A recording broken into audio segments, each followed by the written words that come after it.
noite. Estamos iniciando mais um Momento com Deus. Eu sou Marcelo e estamos ao vivo pela Transversal FM, a sua rádio em Salto de Pirapora, 105.9.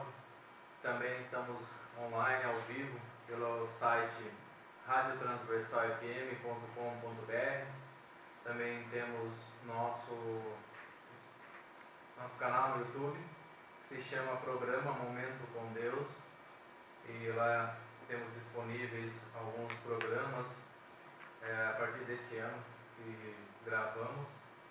Então você pode se cadastrar lá, se inscrever, ativar o sininho, que será lembrado toda vez que colocarmos lá um dos nossos vídeos. E primeiramente agradecendo a Deus por mais um dia estarmos aqui, louvando, engrandecendo seu nome mais uma vez. Agradecemos a oportunidade, agradecendo também aos irmãos e amigos pela audiência, pelas palavras de incentivo. Muito obrigado. E hoje trataremos sobre reconhecendo que Jesus é o Filho de Deus. Então hoje traremos, estão aqui conosco o nosso irmão Sandro e a sua esposa Ana. Ele trará para a gente esse contexto, algumas passagens, falará também sobre o que nós entendemos com as passagens, falando tudo sobre o nosso Messias. Boa noite, Raimundo. Boa noite, Marcelo, tudo bem? Tudo bem, graças a Deus. Ótimo, boa noite a você, amigo, amiga, que nos ouve desde esse primeiro momento. Muito obrigado, seja bem-vindo, seja bem-vinda. Você está na Transversal FM 105.9 e esse é o seu programa Momento com Deus. E hoje nós vamos tratar de um tema muito importante. Então, se eu fosse você, eu pegaria aquela xícara de café, sentaria no sofá e continuaria ligadinho aqui na Transversal FM. Nós estamos aqui com o irmão Sandro, queremos desde já te agradecer, viu, irmão Sandro? É muito bom tê-lo conosco. E hoje vamos falar sobre esse tema tão importante, né? Reconhecendo que Cristo é o Filho de Deus. Sandro, o nosso ouvinte está acostumado da seguinte forma: os nossos convidados, quando vêm aqui, a gente pergunta a eles há quanto tempo eles servem ao Senhor. A gente não costuma apresentar currículo, porque aqui nós prezamos muito João 3,30, né? Que é necessário que ele cresça e que nós diminuamos, que nós diminuímos o máximo possível, para que dessa forma o Senhor seja apresentado e não nós mesmos. Então a pergunta é a seguinte: há quanto tempo você serve ao Senhor? Há mais de 14 anos que eu estou nessa caminhada cristã e estamos aí seguindo o nosso Messias, aguardando ansiosamente seu retorno e praticando o que ele colocou nas suas escrituras. Muito bem, que maravilha. Bom saber que há 14 anos você está aí nessa caminhada, uma caminhada satisfatória, uma caminhada que nos conduz à eternidade. Graças a Deus por isso. Então, vamos lá, reconhecendo que Cristo é o Filho de Deus. O microfone é seu, vamos lá. Ok. Primeiramente, obrigado, Raimundo, Marcelo, pelo convite. É um prazer, uma satisfação imensa estar aqui com vocês, junto com a Cíntia, minha esposa, minha companheira de batalha, que sempre está comigo nos momentos bons, nos momentos ruins e a todo momento. Irmãos, amigos, é um prazer estar aqui na Rádio Transversal 105.9 FM, transmitido para todos. Então nós queremos que vocês se sintam à vontade, e queremos aqui estar dispostos a entender e aplicar um pouco mais a palavra do nosso Senhor.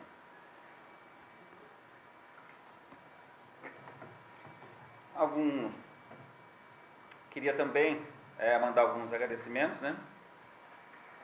Primeiramente eu agradeço a Deus, né, por estarmos aqui.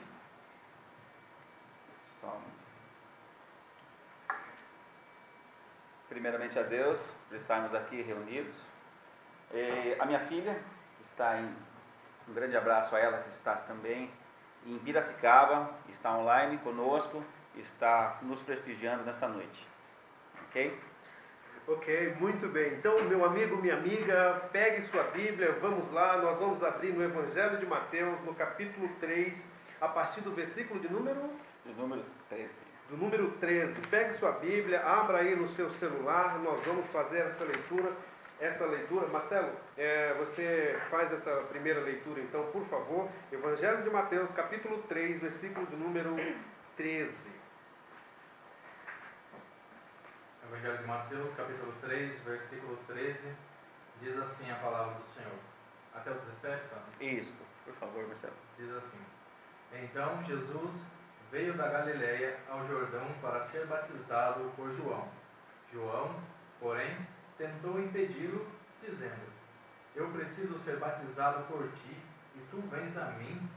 Respondeu Jesus: Deixe assim por enquanto. Convém que assim façamos para cumprir toda a justiça. E João concordou. Assim que Jesus foi batizado, saiu da água. Naquele momento, o céu se abriu, e ele viu o Espírito de Deus descendo como pomba e pousando sobre ele. Então, uma voz dos céus disse: Este é o meu Filho amado, de quem me agrado. Okay.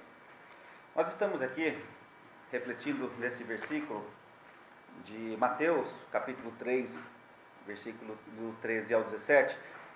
E, de fato, se você é leitor atento, você pode, nesse versículo, perceber que há justamente um grande encontro da Trindade ao mesmo tempo. Ou seja, Cristo sendo batizado, o Espírito Santo descendo sobre uma pomba e a voz de Deus, dizendo: Eis o meu Filho amado, a quem me comprazo.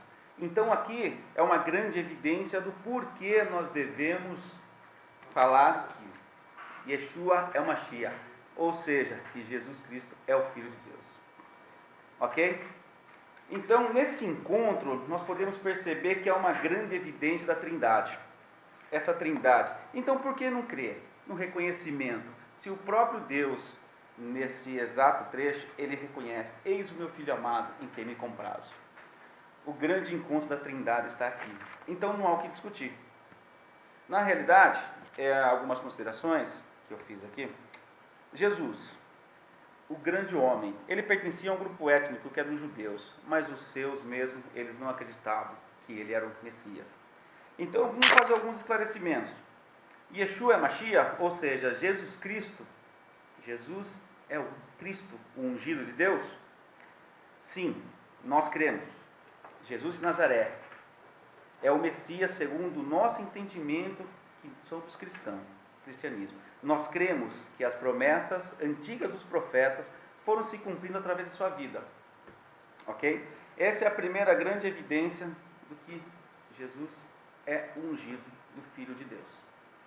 O fato de Jesus cumprir as profecias do Velho Testamento, isso já é uma grande evidência de que ele é o Cristo, o Filho de Deus, é isso? Exatamente. Se o amigo ouvinte, entender isso, esse é o cerne, essa é a essência do cristianismo. Cristo Jesus é o Filho de Deus, e é por meio dessas evidências internas que nós podemos chamar, que a gente chega a essas conclusões grandiosas, tal qual esta que nós acabamos de dizer. O fato de Jesus cumprir as profecias, isso autentica ele como filho. Ou credencia como que filho de beleza. Deus. Nós temos aqui um grande detalhe, né? A parte dos judeus. Os judeus, eles não aceitavam que Jesus era o Messias, ou seja, eles não aceitavam que era o ungido de Deus. Eu fiz algumas notas. Alguns rabinos interpretam que o Messias é uma pessoa real que está por vir. Outros, como sendo um novo tempo ou uma nova era. Mas, porém, alguns ainda chegam a dizer que o Messias não passa de uma lenda, ou seja, um mito. Em algumas pesquisas que eu fiz, Raimundo, sobre algum povo judeu, Israel, eu fiquei muito triste porque eu percebi que muitos dos judeus não acreditam em Cristo, ou seja, falam que ele é simplesmente um mito ou uma lenda. Mas nós temos fortes evidências na Bíblia, porque nós cremos que Cristo é o Filho de Deus. Recentemente tem um grupo de irmãos, na verdade, né, que foi até Israel, e lá ele trouxe, dizendo a gente, a igreja, que lá existem os judeus messiânicos, né, que tem os judeus não acreditam em Cristo como em Jesus como Cristo, mas sim como um profeta, como Isso. outros, né? Igual ele perguntar a Pedro, lá, os discípulos, ele pergunta quem eles dizem que eu sou. Aí ele fala, né? Elias, Jeremias, João Batista. Exato. Então o Jesus para os judeus foi um profeta. E os judeus messiânicos é os judeus que acreditam que Jesus foi mesmo o Cristo ungido por Deus. E tem uma tristeza nesse documentário que eu vi, as pessoas, inclusive foi feito por um brasileiro, por um pastor brasileiro, que foi até Israel e fez esse documentário. E é triste, porque você vê os próprios judeus não aceitam Cristo como Messias. Ou seja, o que Cristo diz é fato e é importante e relevante. Nenhum profeta é bem recebido em sua terra. Especialmente o profeta, né? O grande homem. Exatamente.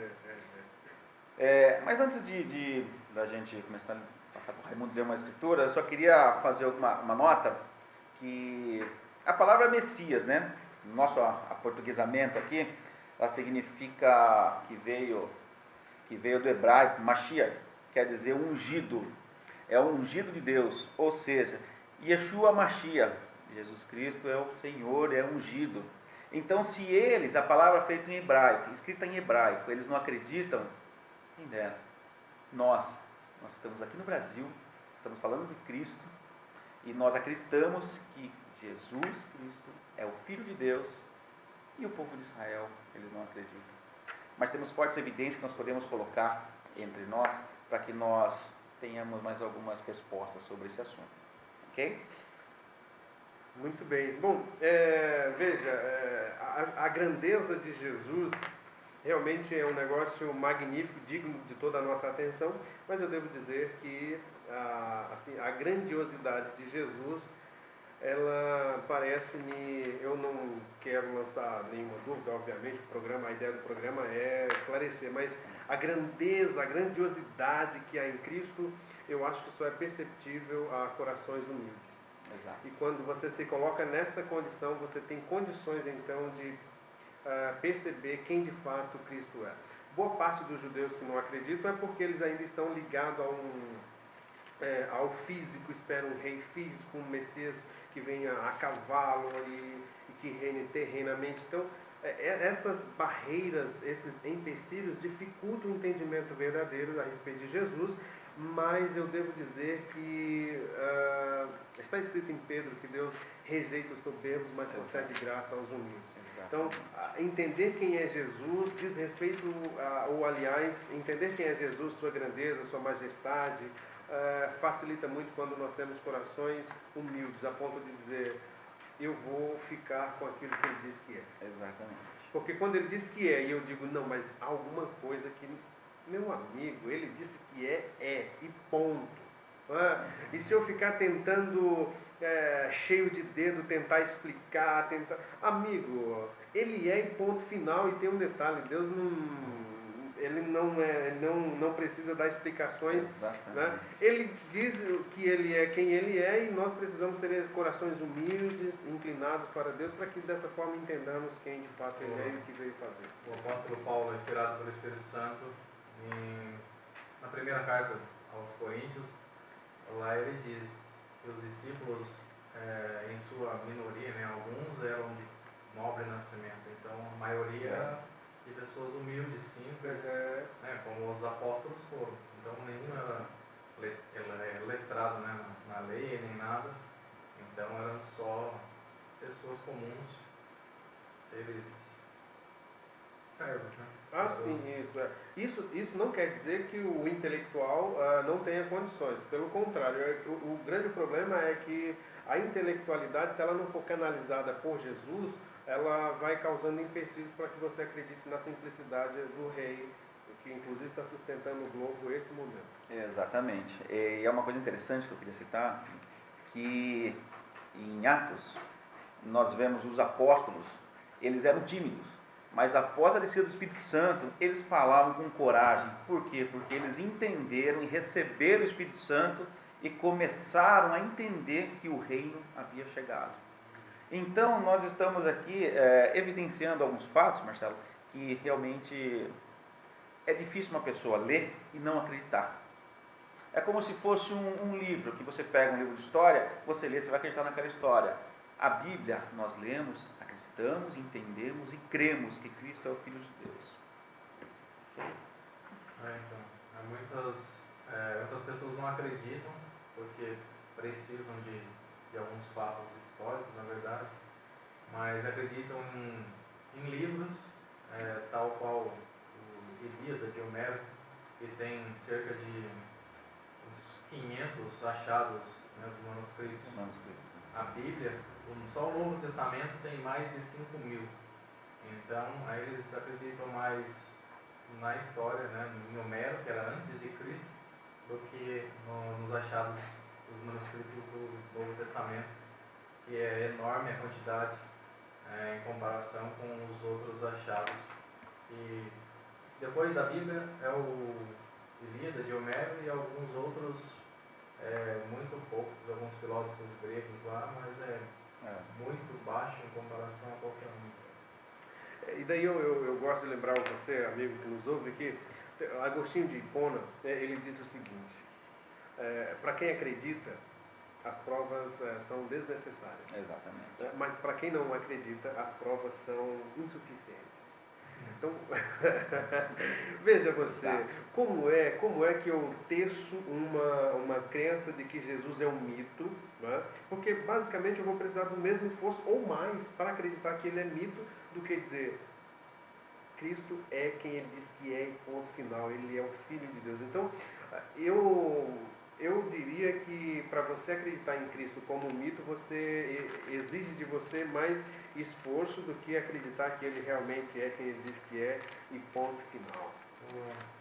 Não sei se você assistiu, desculpa, um filme que chama Em Defesa de Cristo, tem até um livro, você assistiu? Então lá ele fala, né, o cara é um ateu, um repórter, escritor. Ele é ateu e a mulher dele começa a ir na igreja e tal, acreditar, e ele começa a pesquisar para querer derrubar a ressurreição, né, querer desvendar todo o mistério e derrubar o cristianismo. Então, com isso, ele acaba entrevistando grandes celebridades, assim, grandes escritores, médicos, psicólogos e tal. Aí um deles, que é muito conhecido, ele fica mais ligado a ele. Então, numa parte mais para frente do filme, ele liga para ele está lá em Jerusalém, esse professor, e aí ele liga e fala, começa a questionar ele de algumas coisas.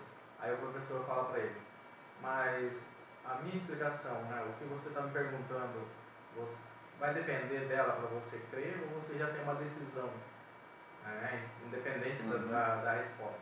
Então algumas pessoas elas não querem acreditar por mais que os fatos estejam na cara dela. Então, é difícil. Eu vejo a Bíblia hoje como o livro da vida, né? Quer dizer, eu sempre encarei, o livro da vida. E o que eu acho? Ela é um sustentáculo seguro para quem nela se apega. Por quê? O modo de viver está aqui. Hoje em dia, vou fazer uma paralela, um aspas. Quando nós trabalhamos em alguma área trabalhista, nós seguimos uma CLT. O advogado segue leis. Então, ele lê, crê, acredita que aquilo é a satisfação dele, do momento, e segue. Nós cristãos, nós temos um manual, que é o livro da vida, que se chama Bíblia. E no Evangelho de Marcos, Marcos escreve um evangelho muito singular. Ele não fala de algumas coisas, ele afirma, Cristo é o Messias. Ele afirma nas obras de Cristo. Entendeu? Então, assim, quando a gente para analisar no livro de Marcos, ele está afirmando tudo aquilo que os outros evangelhos escrevem. E vamos prosseguir com uma leitura? Raimundo? Vamos lá. Vamos ler, já que nós estamos falando de Marcos, Isso. Vamos para Marcos capítulo 1, do 1 ao 8. Marcos capítulo 1, do 1 ao 8. Isso. Muito Se bem. você quiser, por gentileza. Eu leio. Vamos lá. Me acompanhe aí, ouvinte, de onde você está. Vamos lá, abra lá o Evangelho de Marcos, capítulo 1, versículo... Do 1 ao 8. Do 1 ao 8. Diz assim: princípio do Evangelho de Jesus Cristo, o Filho de Deus. Pronto. Ele está afirmando.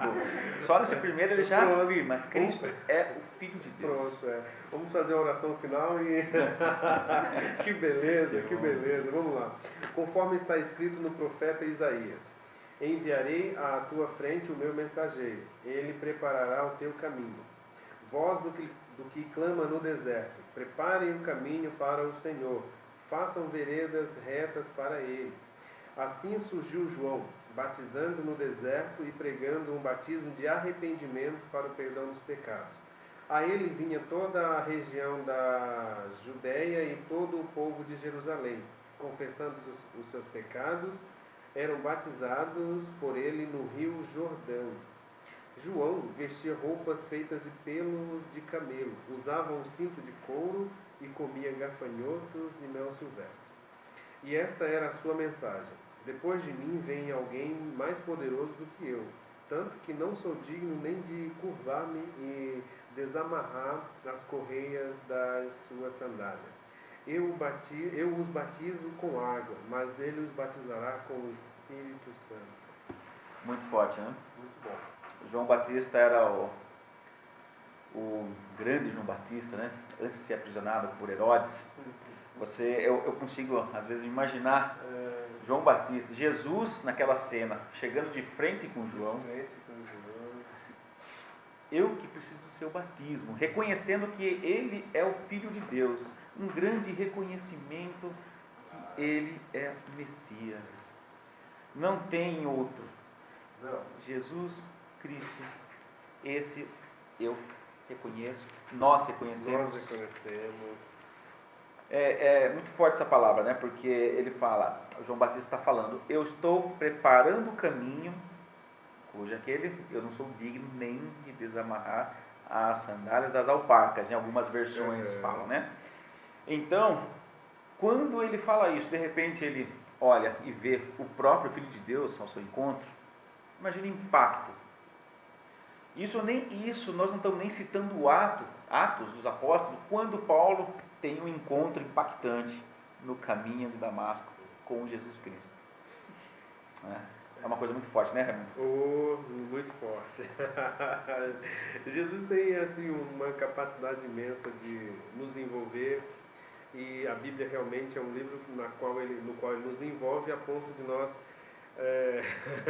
nós estamos aqui com os olhos marejados, né? Porque realmente são palavras interessantes que nos envolvem, e saber que essas palavras descrevem o homem a quem nós devemos a nossa salvação.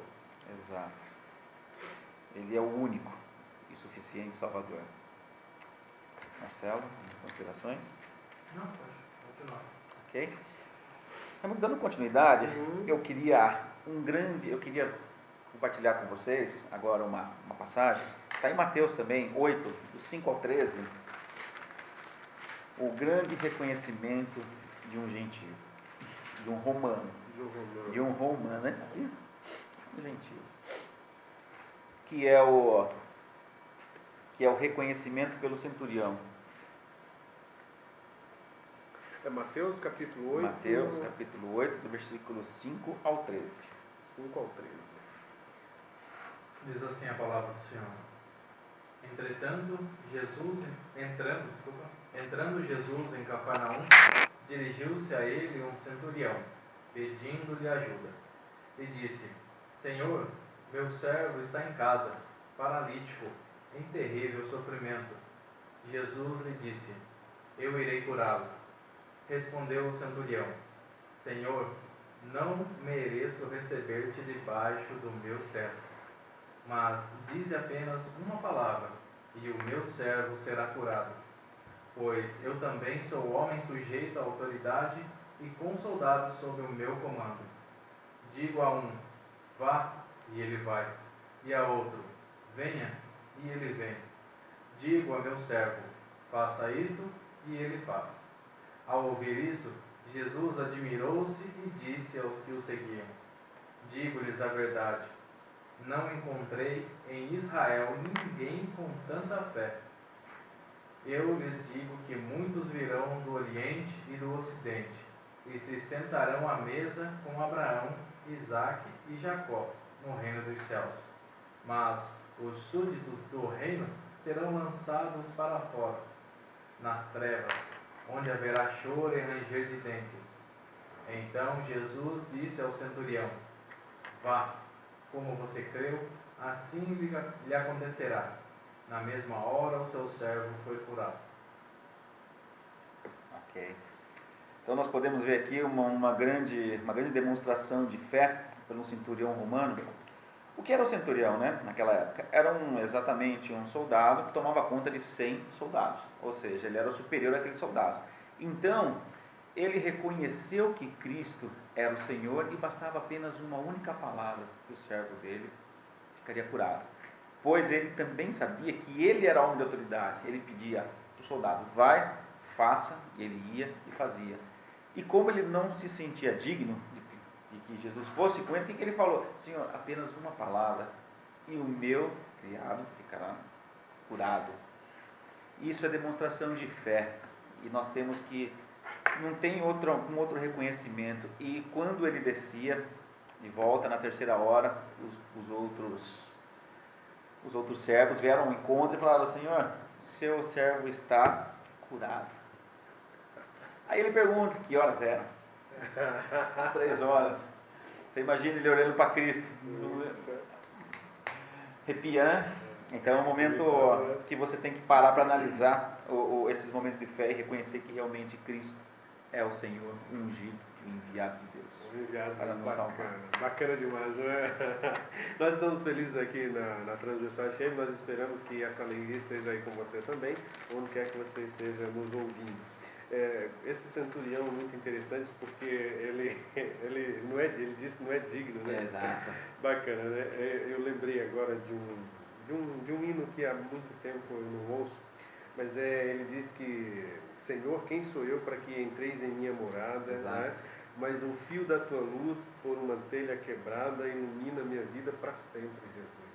Né? Então, quem somos nós para que Jesus entre em nossa casa? Mas ele fez isso. Né? Então, quando nós reconhecemos quem ele é, aí ele entra, e não apenas pela telha quebrada, né? Ele entra pela porta. Aliás,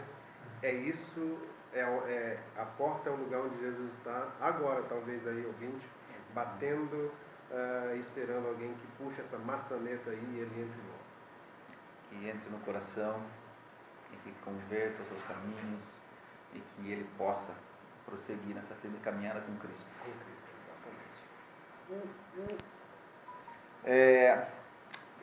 Queria compartilhar um outro também, que é a cura do paralítico, outra demonstração de fé. Vamos abrir, amigos, ouvintes, em Mateus capítulo 8, versículo 14. Nós estamos hoje, não sei se vocês perceberam, nós estamos meditando, viajando nos evangelhos. Nós nem chegamos ainda nas cartas, nas epístolas, em Atos. É que se nós fôssemos viajar em tudo, falar sobre tudo, o programa ia ser muito longo.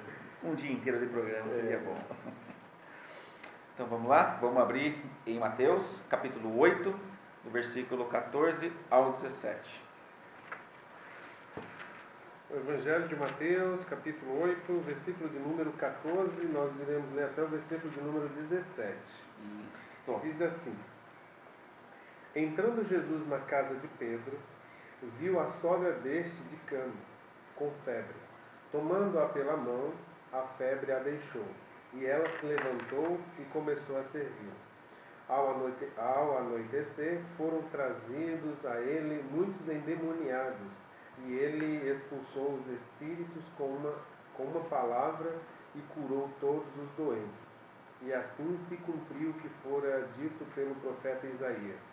Ele tomou sobre si as nossas enfermidades e sobre si levou as nossas doenças. É uma consideração, né? É uma consideração muito forte, porque ele tomou sobre si as nossas enfermidades, levou nossas doenças. Agora, muita gente pergunta, isso quer dizer que eu não vou ficar doente? Não, você vai ficar doente, nós somos seres humanos, estamos aqui nessa terra. Só que nós temos que ter bom ânimo, Marcelo, para poder continuar a nossa caminhada. Por quê? Quando nós estamos doentes, num momento frágil da nossa vida, nós somos muito mais suscetíveis a escutar a voz de Deus, a falar com Deus, porque você está com um tempo exclusivo para Ele. E o momento da nossa vida, onde nessa correria, nosso mundo capitalista, e a gente corre para cá, no trabalho, muitas pessoas na faculdade, onde fica Jesus? Então nós temos que encontrar um tempo. E aqui nessa passagem, nós vemos aqui uma grande coisa, que Isaías já tinha falado. Foi aquilo que eu falei anteriormente, o Raimundo, que se cumpriu, ele cumpriu o que os profetas tinham falado. Dito a respeito dele, muito bem. Marcelo, é muito impactante essa palavra.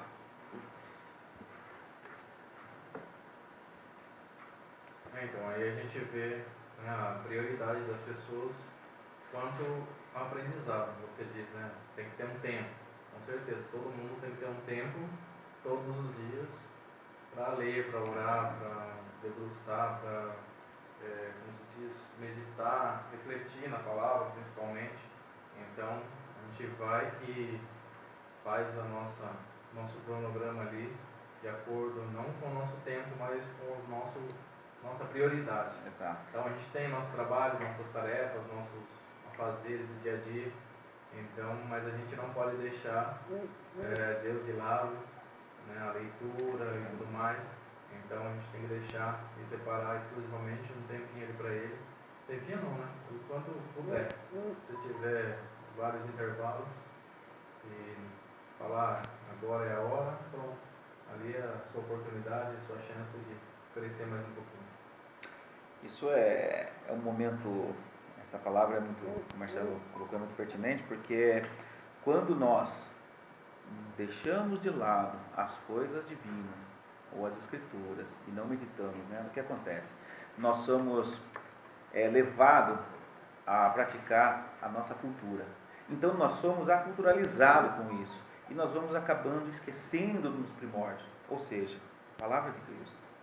O mundo está passando, as palavras passaram, mas a palavra de Deus não muda e não passa. Ela é a viva hoje, ontem, vai ser eternamente. Então, nessa parte, Marcelo, quando a gente pega uma cultura, trabalha numa indústria, não tem tempo, a gente acaba pegando aquela cultura e isso torna perigoso para os cristãos, porque nós acabamos deixando de lado certas coisas e nos envolvendo com outras coisas mundanas que acabam tirando nossa atenção. E sem a gente perceber, nós já estamos praticamente esquecendo da palavra de Cristo. Esse é o risco que a nossa sociedade corre. A busca por si mesmo e a busca por uma satisfação pessoal, ela tem roubado o tempo que as pessoas poderiam oferecer a Deus. E quando eu tiro o tempo que eu deveria oferecer a Deus, eu sou enganado, porque à medida em que eu troco, e à medida em que eu ofereço um tempo que deveria ser a Deus, a mim mesmo, a chance de frustrar-me é muito grande. Muitas pessoas estão frustradas justamente porque aquilo que elas deveriam dar a Deus, elas estão dando a si mesmas.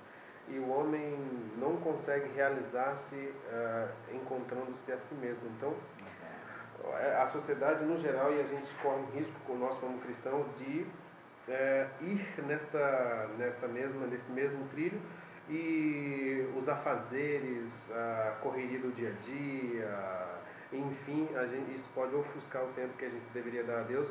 E por favor, se você está iniciando essa trajetória, isso não vai te levar a lugar nenhum, e se levar a algum lugar, não é o lugar que Deus espera que você estivesse. Então, por favor, vamos priorizar o tempo a Deus, porque priorizar o tempo e oferecer o nosso tempo a Deus é priorizar e fazer aquilo que é eterno. O tempo que nós vamos oferecer para Deus hoje é eterno, vai durar a vida inteira e vai transcender. Então aproveite o tempo com Deus. Ok.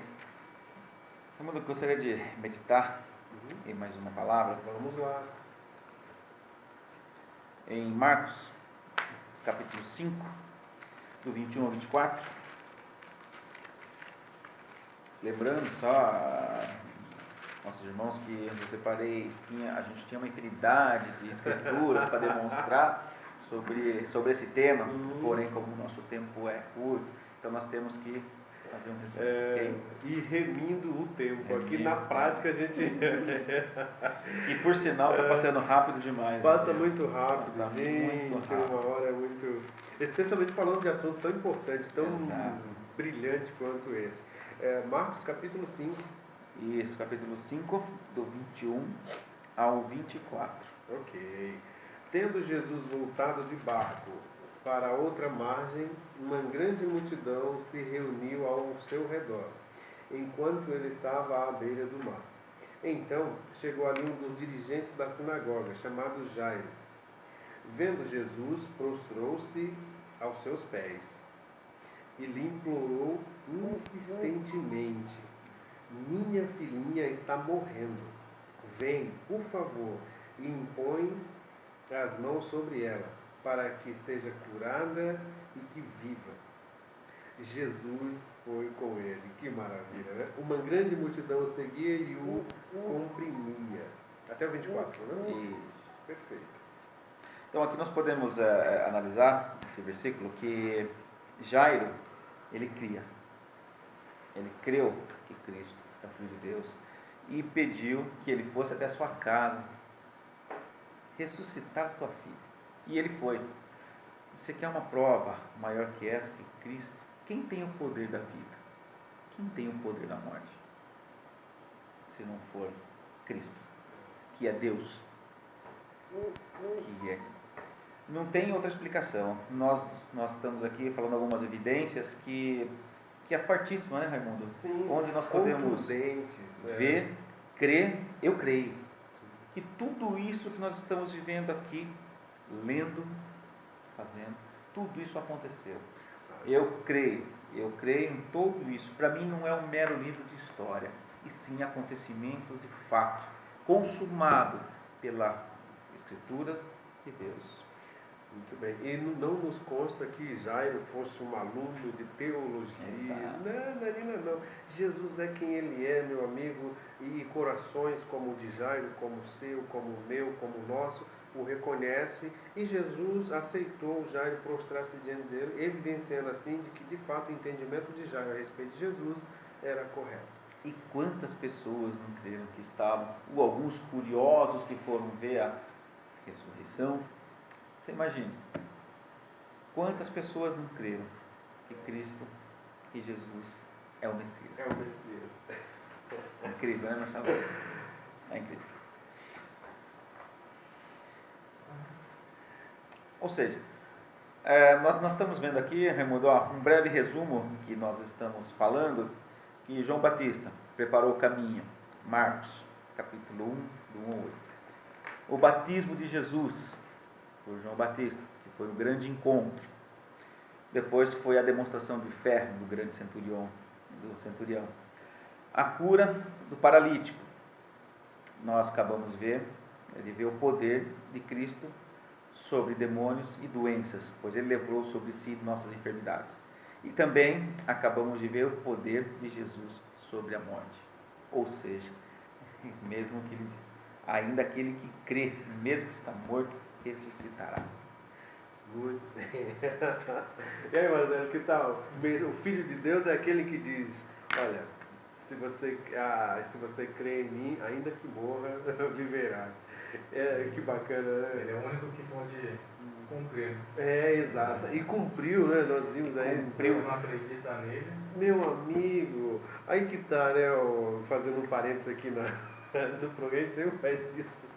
Mas assim, fazendo um parênteses aí, meu amigo, você pode conferir o Evangelho de João, tem 7 milagres, né? Exato. E aí o objetivo é só para dizer, bom, se você crê nisso, tá ok. Esses 7 são suficientes. Esses 7 são suficientes, meu amigo. Ele então, fez muitos. Mas aí você pode ir lá nos 7 que estão registrados e dizer, bom, eu acredito porque está escrito, tá aí. Esses milagres, esses sinais me acompanham. Tá? Exatamente. Que legal. É a confirmação. Exatamente. Exatamente. Esses foram registrados para que nós crescemos, mas ele fez muitos outros milagres. Eu acho que são incontáveis. Sim, o João vai usar uma hipérbole dizendo que se fosse escrito, né, não caberia em nenhum livro do mundo. Exatamente. Ou seja, quantos milagres? Imagine, nossa. Quantos necessitados ele não curou, quantos doentes, quantos cegos, quantos paralíticos. Você entendeu? O amor dele é infinito. Completamente diferente de nós, seres humanos. Nós temos a mente finita, enquanto Cristo é mente infinita. Ele vai muito além daquilo que nós pensamos ou imaginamos. Né? É incrível. O Filho de Deus não conhece limites. Exatamente. Por amor que ele fez o que fez. Exatamente. Muito bacana, né? Muito bom, né, Marcelo? Muito bacana. Bom, vamos lá, Sandro. Agora são 10h45. Nós temos ainda 15 minutos. Ok. Então eu gostaria de meditar com vocês em Mateus capítulo 8, do 23 ao 27. Bom, vocês perceberam, né, que nós estamos nos evangelhos por enquanto, nós não conseguimos sair, se fosse sair daqui. Mateus capítulo 8, do 23 ao 27. Isso.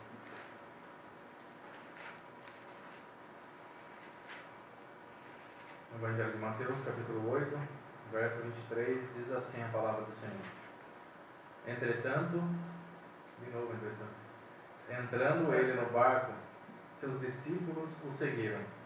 De repente, uma violenta tempestade abateu-se sobre o mar, de forma que as ondas inundavam o barco. Jesus, porém, dormia. Os discípulos foram acordá-lo, clamando: Senhor, salva-nos, vamos morrer. Ele perguntou: Por que vocês estão com tanto medo, homens de pequena fé? Então ele se levantou e repreendeu os ventos e o mar, e fez-se completa bonança. Os homens ficaram perplexos e perguntaram: Quem é este que até os ventos e o mar lhe obedecem? Quem é esse homem que até o vento e o mar obedecem? Quem é? Quem é esse grande homem, esse extraordinário homem que pisou nessa terra? Eles mesmos falam aí, né? Senhor, salva-nos. Agora, olha, percebe, assim, é por isso que a gente precisa... Eles falam Senhor, mas eles perguntam. Exato. Senhor, e aqui a ideia de Senhor mesmo, dono, né? Como que eles chegam à conclusão de que ele é Senhor, é dono, e ao mesmo tempo, né, humanos? São humanos. Como acontece hoje. Hoje nós estamos sujeitos a algumas, talvez tempestades e tal, especialmente, né, aqui na região sudeste, mas a gente precisa entender que nós conhecemos aquele que criou os ventos e que nos movimenta. Né? Que aqui no 25 ele diz, né, os discípulos foram acordá-lo. Aí depois lá embaixo ele fala: os homens ficaram perplexos. Então não era só os discípulos deles que estavam no barco, né? Então acho que é isso. Agora, Os discípulos reconheceriam, né? você vê uma coisa extraordinária que é um simples detalhe. O que Jesus estava fazendo no barco? Dormindo. O sono do justo.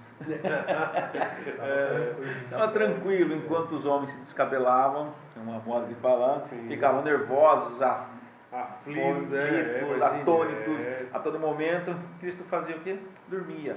Até que eu acho que eles viram que a tempestade ia cessar. O que nós vamos fazer agora? Vamos chamar o mestre. Ainda bem que chamaram a pessoa certa. Né? Falaram com a pessoa certa, que é o Senhor do céu e da terra. Eles mesmos poderiam, né?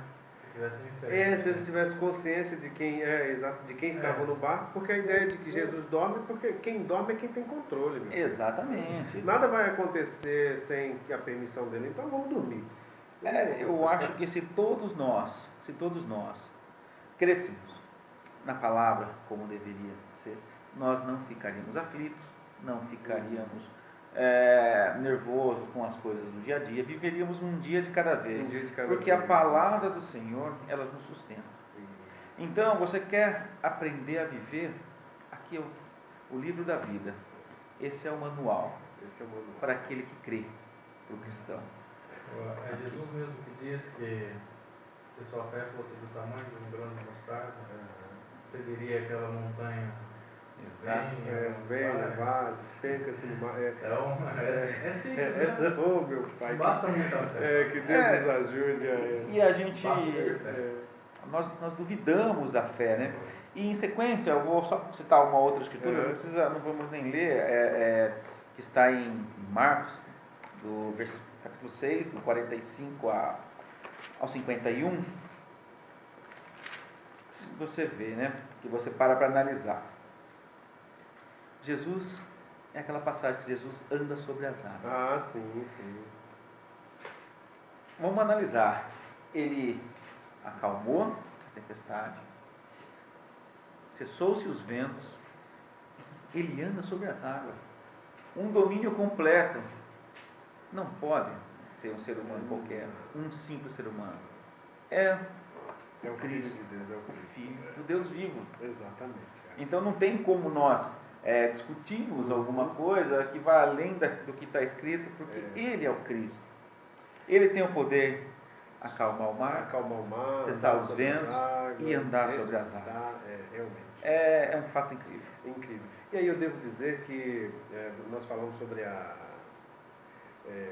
as preocupações do dia a dia, que Jesus dormia enquanto estava o tempo tempestuoso, mas aí o Pedro, daqui a pouco, ele vai aprender, e aprendeu, em Atos, o Lucas vai nos dizer que ele dormia enquanto estava preso. Então ele aprendeu com Jesus também. Exatamente. Não é possível nós aprendermos com Jesus. Oi? Foi um bom aluno? Foi um bom aluno, porque na verdade o Pedro foi preso injustamente. Exato. Né? Não fez nada para merecer aquilo.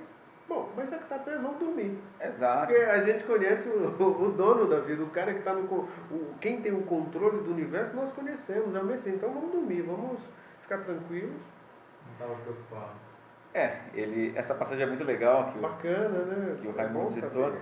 Pedro devia estar bem tranquilo dormindo, Mas porque hoje dormindo, fala, vem depressa. Pedro, depressa. vem, cara. Venha. Venha, imagina, acorda aí, homem. Vamos sair. Imagina, dormir no conforto dos soldados romanos, tem que acreditar que Cristo realmente é o Filho de Deus. E é bom saber que com Pedro nós aprendemos que nós podemos descansar e dormir em Cristo. Exatamente. Uma boa colocação. Um minuto. Vou meditar umas considerações finais. Infelizmente estamos no final do nosso tempo. Muitas pessoas divergem sobre como o Messias vai vir. Ou seja, nós temos duas passagens. Daniel 7,13, que ele fala como o Messias deveria vir sobre as nuvens, conforme Daniel 7,13, ou em humilde, em um jumentinho, conforme Zacarias 9,19. Eu gostaria só de deixar para os irmãos que ambos os dois, acho que seria legal considerar. Porque a primeira, ele veio em humildade, certo? Ele veio de Nazaré, humilde, nasceu numa manjedoura, e ele veio em humildade para que todos cresçam que ele é o Filho de Deus. Só que muitos judeus estão esperando Cristo vir em glória, aquele cara que vai dominar o mundo, Não. Existe uma grande a segunda retorno de Cristo aqui nessa terra, que ele vai vir em grande majestade e glória. E ele voltará. Ele vai voltar. Dessa vez em majestade e glória como todos. Só que dessa vez para o grande acontecimento que vai haver na terra. Eu acho que vai estremecer. Não tenho certeza, vai estremecer toda a terra, que vai ser o grande acontecimento do mundo, que ele vai vir em majestade e glória. E eu creio que ele voltará. Amém, muito bem. Ele voltará, que maravilha. Essa é a nossa esperança, né? A esperança do cristão não é uma virtude, um sentimento, mas sim uma pessoa, né? E essa pessoa é Cristo, o Filho de Deus. Certo, Marcelo, nós estamos chegando no final do nosso programa. Nós queremos agradecer a Deus por você, pela sua vida, obrigado pela sua companhia, obrigado ao Sandro, sua esposa Ana Paula, que está aqui nos estúdios da rádio também, muito obrigado, Deus abençoe. É sempre bom quando o casal vem, porque daí dá uma sensação de que há um apoio mútuo, né? Isso é muito bom e a gente cresce com isso, né? Com o apoio das nossas esposas. Então, que Deus abençoe. A rádio vai estar sempre aqui de portas abertas, o programa Momento com Deus. Marcelão, até sexta-feira? Até sexta-feira. Amém. Sandro, você gostaria de mandar um abraço para alguém, agradecer ao ouvinte? Bom, eu gostaria de agradecer ao ouvinte, ao amigo, aos nossos irmãos que estão na sintonia da rádio. Agradecer ao Marcelo por esse convite, ao Raimundo, minha esposa do meu lado. Muito obrigado. Eu creio que sem nossos amigos, irmãos e esposas, nossas famílias, essa estrutura, nós não estaríamos aqui hoje. Muito bem. Então, obrigado mais uma vez aos irmãos e amigos pela audiência, agradecendo a Deus por mais essa oportunidade, pois é tudo para a honra e glória dele sempre. E lembrando mais uma vez, se você ainda não entregou sua vida a Cristo, ao nosso Senhor e Salvador, pois Ele foi e é o Filho do Deus vivo. Então, se você ainda não entregou, está esperando alguma coisa, não espere mais, pois Ele veio e está te esperando de braços abertos para que você o tenha como Senhor. E Ele é fiel, assim como Deus Pai, para cumprir todas as promessas, e Ele nos espera ansioso, com paciência, pois esse é o que Ele mais anseia. Então, obrigado a todos e até sexta-feira, se assim o Senhor nos permitir. Amém.